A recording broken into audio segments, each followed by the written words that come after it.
Acha, tell me one thing.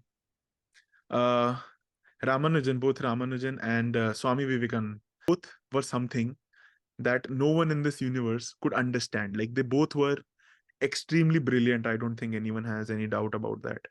But other than that, they both were also mystical. Their brilliance what was not very well known.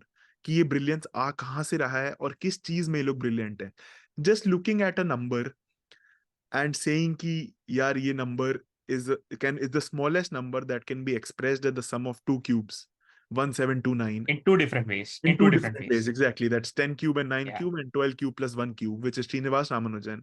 And on the second hand, Swami Vivekananda ji was sitting on a footpath in US. This lady, because he was wearing those monk clothes, saint clothes, and this lady, उनको थोड़ा डर लगा, वो अपने window से देख रही थी. तो उन्होंने पूछा कि आर यू ओके, आपको कुछ हेल्प चाहिए क्या. उन्होंने बोला हाँ, मतलब मैं यहाँ नया नया हूँ, मेरा कल ऐसे ऐसे लेक्चर है, but I don't know what to do here.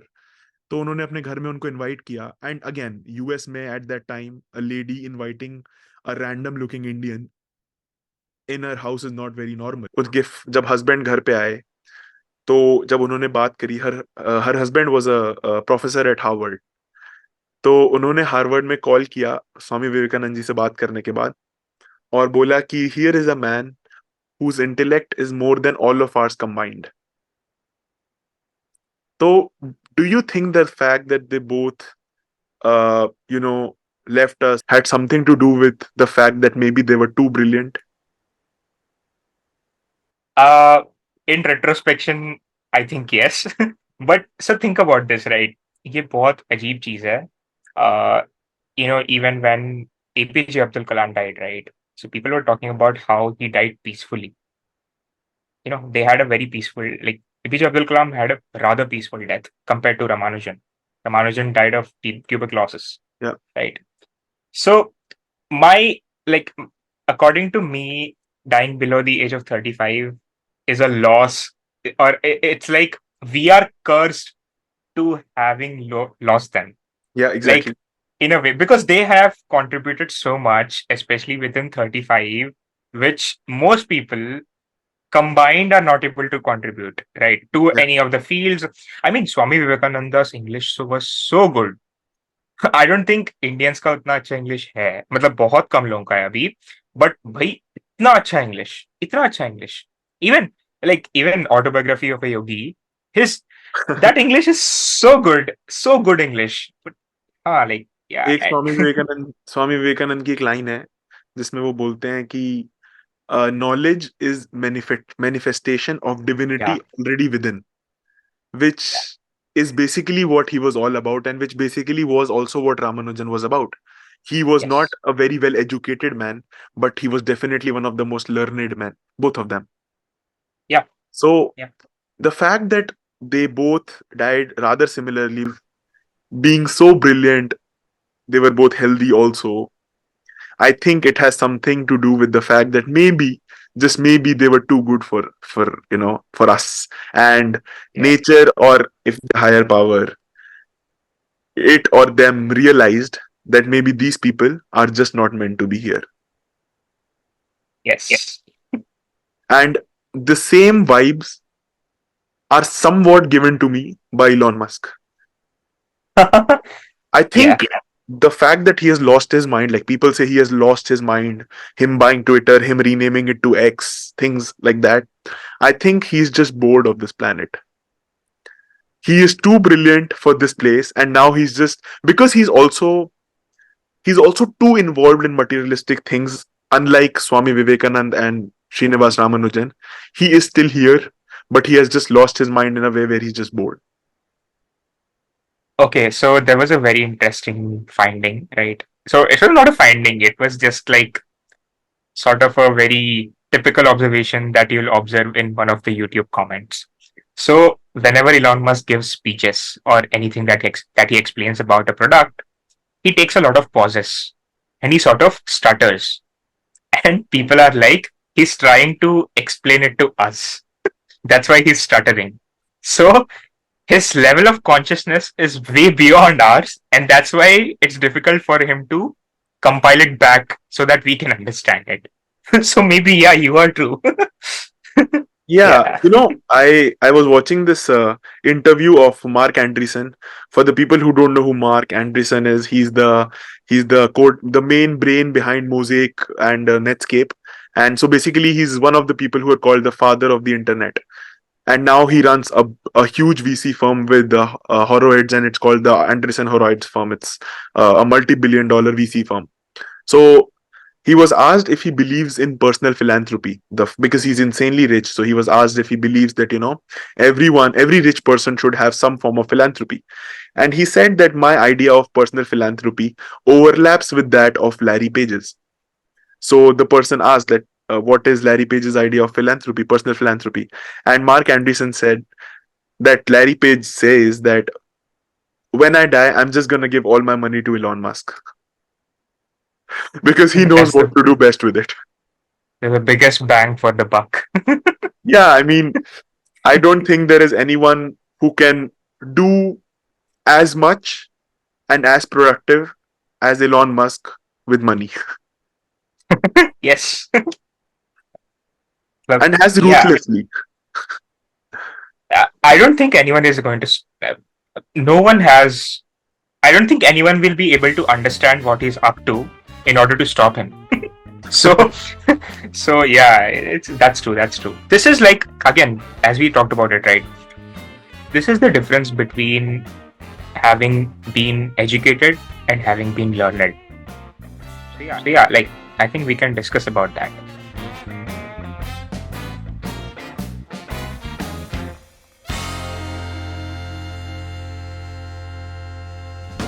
चलो फिर शुरू करते हैं. Welcome, guys. This is We Need to Talk, the podcast, and we are back after quite some time because, as you can see, our backgrounds have changed, which means we have changed places. I mean, like for me, I personally have downgraded, and for Shivang, he's at his home. So yeah, we're sorry for the delay, but we hope we're back with new stuff. And so yeah, we're talking about being educated and being learned. So, what do you think is the difference? Like, maybe some few pointers which you can tell. Okay, this is the traits of an educated person, and against the traits of a learned person. So, yeah, let's start. I think one of the main differences that I have seen and that I think applies to me also, which I really want to change, is I am mostly educated and I am far away from being learned. And one difference that I see from like being educated and being learned is education brings you an arrogance of your opinions. And now, what is the difference in the arrogance that education brings you for your knowledge and the confidence that being learned brings you of your knowledge? So I think one of the biggest factor is open-mindedness. When you are educated, you believe in your own thoughts so firmly, you believe that you are right so firmly, that you somewhat subconsciously close yourself to other people's opinions and knowledge. However, when you're learned, you believe your own opinions, you're confident about them. However, you are always open to listening to the other opinions and understanding their point of view and gaining something or the other from their knowledge. Yeah, yeah. Like the fact that you told, like, it's the arrogance is something that is very common, right? So, educated person, I believe, has this urge to showcase uh, the delta between a non-educated person and himself or herself, right? The need when it disappears, right? And that I think that need disappearing is one of the steps towards wisdom, right? So it's also the difference between wise and like being wise and being clever, right? So wisdom is it's very holy, I would say. Like it's too pure in a way, right? And yeah, I think you do a lot of justice to your work as well when you are more learned than educated. I think that's one of the differences. So when you're learned, you exactly know what you're working on, and you do complete justice to it by doing it for its own sake. So when you're able to remove self from the work, that's when the best output is. It's not when you're attaching yourself to it. That will just ruin it, right? So this is one of the one of the things that I observe. It's just like yeah. I think detaching oneself from what you're doing is all what Hindu mythology is about and Yeah. all what I have learned as a kid. So there is this one shlok in Bhagavad Gita which says karmanye vadhikaraste ma phaleshu kadachana na karma phal heturbhurma te sangostva akarmani, which is basically Bhagavad Gita in a nutshell, which basically says that a learned person, an educated person, in which they overlap in Bhagavad Gita, a learned person, an educated person, a person who believes in their duty is never caring about the goals and is only doing his duty for the sake of duty and just for the fact that he considers it as its duty, and therefore does not lament on the goal and does not lament on the failure or the success of the goal. And I think that is possibly one of the easiest, however, one of the toughest things to do. Because I feel that as humans, doing something with the connection to the goal is very natural. However, when as a human we start doing something, getting involved in our duty is also a part of duty. I don't know if I took it too far, but basically, understanding what you want to do and why do you want to do it, and then doing it are three processes that you need to do independent from each other. While you do it, you need to stop thinking about why you're doing it. You need to make yourself believe that it is your duty and that's the sole reason you're doing it. If you start doing something for the goal, then I think some way or the other you're going to end up being disappointed. Either you're going to find out that the goal is too small for the hard work that you've put in, or maybe you might fall short, or maybe you might be afraid, or you might be too proud of the goal that you've reached, and it might hinder you from starting another process. Don't you think goal is just a distraction? It is. It is. Probably. Right. Yeah. So ऐसा हो गया ना. So like when you have a goal, there's a path to it. That is what you imagine. Maybe there was some other path that is way beyond it, and which you're missing just because there's a goal, which is acting as a distraction. Also, I think you know this, but yeah. So there are like also three types of karma that are prescribed in Bhagavad Gita, right? So there's karma, which is what everyone knows. This is a very good description, actually.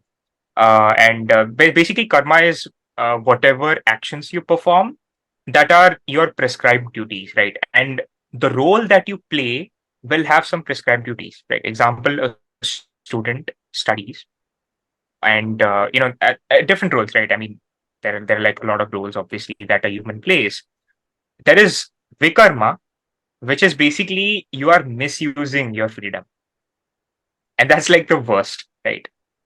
And the last one is akarma, and akarma is something that you do that will free you from the cycle of life and death.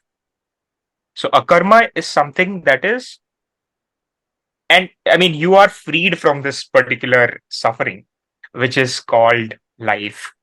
So yeah, so again, that is also one more difference, which I thought of was education is a temporary process. If you think about it, for most people, education stops after they've reached a particular credential in life. Example, bachelor's, master's, or anything. But learning is something that goes on and it will never stop, right? We are not saying like, I mean, I don't think we are basically saying ki education and learn it are completely independent stuff. I'm saying they sort of overlap with each other, but the outcomes that are realized with education are different than what are with learning, right? So yeah, yeah. Maybe one thing you can say is education makes you knowledgeable and learning makes you wise. Yeah. And not that one is more important than the other, and not even that they're complete disjoint events, but they're both extremely important. And I think they both, you need to carry both of them till your last breath. So they both play one of the most major roles in your life. Yeah. Yeah. Yeah. Cool. So Cool. That you was, yeah. mentioned you mentioned the knowledge of karma. You mentioned the knowledge of duties. Let me ask you one thing. What is worse, a person knowing their duties and knowing what's right and not uh, not pursuing it, or a person who is oblivious to these facts? Okay. From a progressive standpoint in a capitalistic society, uh, if there is something that is stopping you or hindering your productivity, it's actually considered bad. So, uh, again, I think it depends a lot, right? So, person knowing their duty, knowing what to do, against someone who doesn't know the duty and just goes on with their life. It actually depends, right? Maybe that was what. Maybe that is the thing that they're supposed to do. So, if you think about it, if you ask any of the students in hindsight, any engineering student, especially in India, what is the answer that you're going to get? Why are you studying engineering? Do you think the answer is going to be that I like physics a lot and I like pursuing truth? That's why I'm studying physics. This is the knowledge of truth. Or are you going to meet people who are going to say, I'm just studying an engineering degree because in the future I'm going to do a software job, which is going to earn me some money for survival? So it's that question, right? It also depends on a lot of context as well. So in this case, given that the person is studying physics, his or her duty should be that I am in the pursuit of knowledge that is accurately or truly describing the universe, as compared to sidelining it for a job that gives you some amount of money every month, where what you learned is not being actually used. So, so I think it depends a lot, right? So, yeah, and there's no straight answer for this. Yeah, what do you think? Like, what are your opinions? I okay. When I asked this question, it was not actually from a capitalistic point of view or the materialistic point of view, but Okay, this is a small, like an event from Mahabharata. I think all the people who know a bit about Hindu mythology know about this. कि जब द्रौपदी का चीरहरण हुआ था, तो द्रौपदी का चीरहरण दुशासन ने किया था और दुर्योधन ने ऑर्डर दिया था. अब दुशासन दुर्योधन का छोटा भाई था, पर उसको कुछ मालूम ही नहीं था. He was basically a fool. However, Duryodhan was wise. He was knowledgeable. However, he was just ignorant. Dushasan तो मूर्ख था. तो who according to you? और इसमें एक और एग्जाम्पल, जैसे भीष्म पितामह थे, दुर्योधन के पापा जो धृतराष्ट्र थे, सब लोग बैठ के देख रहे थे जब द्रौपदी का चीरहरण हो रहा था. And they all were knowledgeable man, wise man. So who do you think is more in the wrong doing, the men who were wise or the man who was oblivious? so yeah, then the wise people are wrong because they had a choice and they made the wrong choice. You think the fact that he was Dushasan was oblivious to this knowledge was not his choice? But do you think Dushyashan was uh like उसके पास control था उस बात का? मेरा वही question है. I think that every human, almost every human, I cannot say every human, but almost every human has been given this one tool, that is the opportunity to find truth, to find their purpose, to find the unanswered questions of life. And I think that is a very fundamental part of being a human. That is life, right? Yeah, exactly. That is the So opportunity. Yeah. the fact that someone is oblivious to even the questions, forget looking for answers, is, in my opinion, also a choice. Okay. So maybe Dushasan would have understood and gone against it. Is that what you're Maybe, saying? but he was just oblivious to all that was happening. He was oblivious to the truth, even the questions of life. And I think that is his fault. I don't believe that. And even like this applies to the current world as well. जैसे आज भी बहुत लोग हैं, especially when I lived in 6 months in Europe, I found it a lot, कि लोग अपनी जिंदगी में बस आगे चल रहे हैं, आगे बढ़ रहे हैं. रोज सुबह होती है, शाम का वेट करते हैं, शाम होती है तो अगले दिन सुबह का वेट करते हैं. जिंदगी लिटरली काट रहे हैं. तो क्या, और इन लोगों से अगर ये सब क्वेश्चन पूछो कि तुम ये सब क्यों कर रहे हो या इन सब का क्या मतलब है, तो ये लोग बस तुम्हारी तरफ देखेंगे, क्योंकि इन लोगों ने कभी अपने आप से ये सवाल पूछा ही नहीं है. और पूछा अगर है भी, तो ये लोग इतना डर गए हैं क्योंकि इनके पास इसका आंसर नहीं है. तो ये लोग इतना डर गए हैं उस आंसर की एब्सेंस से कि ये कभी पूछते नहीं और अपने आप को कंफ्यूज रखते हैं. तो is this actually them being oblivious, or is this also a part of ignorance?